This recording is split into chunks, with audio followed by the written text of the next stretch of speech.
Matagal pa yun, Bi. Birnis pa lang ngayon. Huwag mo muna isipin yun. May stress ka lang. Kasi wala sabi ni Lola nyo, wala nang time eh. Malabas tayo ng bahay. Papasok sa bahay. Ganon din yun. Anong walang time? Tanggalan natin ng bateryan. Sabi ni Lola nga, sabi ni Lola nyo, wala nang time magramadan na, magsali na, sabi niya. Mas maganda kasi yung nandyan na, parang ilagay na lang, bugas. Oo nga. Eh, hindi naman niya sinabing ano. Sabi naman niya, huwag mong pakialaman. Wag daw nga muna. Tapos duri-duri na agad pagka ilabas na niya.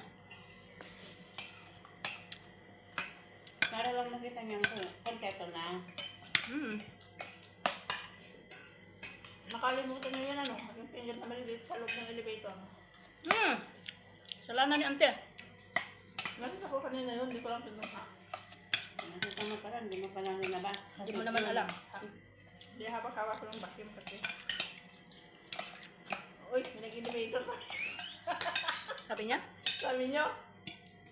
sinita ba naman ako? Oo. Ano sabi? Nasubukan niya na yan, na-stuck sa elevator. Ha? May alarm naman yun. Wala ka ba noon? Mag-trip Alam ko niyo. yan. Kaya nisip ko kanina. Sa side niya. Side ni madam. Siyali yun, nag-rent. Sila ng siyali noon. Wala pang siyali. Wala pa silang siyali yun. Wala nga yun. Ay. Sa kwarto niya, sa taas. Nag-rent.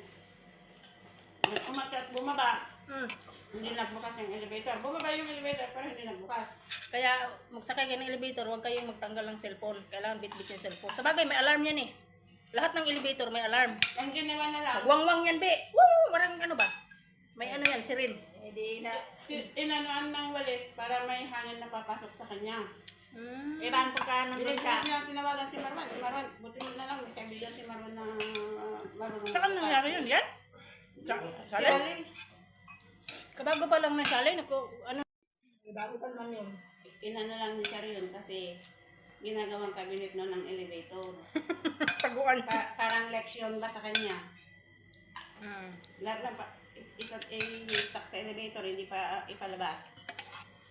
Kasi talaga si Kalbo, hindi yan ang sumasakay ng elevator. Diyan. Kaya pag kayo namimili yan si Lola, tatago sa elevator.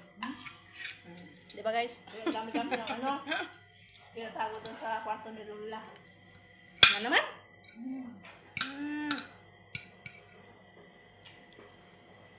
Ang daming mga tela. Diba? Mga plastic ng Jamia. Yung binibili na nila ba? Ay. Ayan.